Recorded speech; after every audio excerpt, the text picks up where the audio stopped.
The Robobdebt Royal Commission exposed a shocking abuse of trust, an illegal program that was used to crush vulnerable people. This was not business as usual. Commissioner Holmes wrote on page 102, "The Commission rejects as untrue Mr Morrison's evidence that he was told that income averaging as contemplated was an established practice and a foundational way in which DHS worked." That is just a fact that was found by the Royal Commission. Alarm bells were going off, Mr Speaker. Every member of parliament had people coming to their electorate office saying that they had these debt notices that they didn't actually owe. And when representations were made to ministers, on every occasion that my office made representation, the debt was either completely waived to zero or was waived substantially.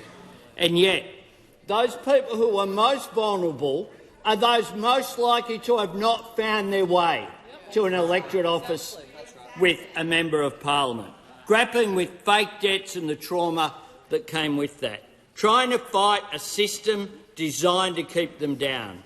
The Royal Commission's final report also stated this: Robodebt's unfairness, probable illegality and cruelty became apparent. It should have then been abandoned or revised drastically. It says this: instead, the path taken was to double down. So I've heard since the Royal Commission was handed down, members of those opposite, people who were ministers and had the honour of serving as ministers of the Crown, saying as soon as we're alerted, we shut it down. Not true. They doubled down. They didn't shut it down. They doubled down and continued to attack those. And yesterday, the member for Cook suggested there was only one victim of Robodebt, him. So much self-pity, so little self-awareness, Mr Speaker. But the Leader of the Opposition backed him in last night on the 7:30 report.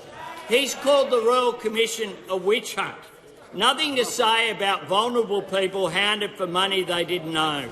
The fact that some of them were driven to their deaths.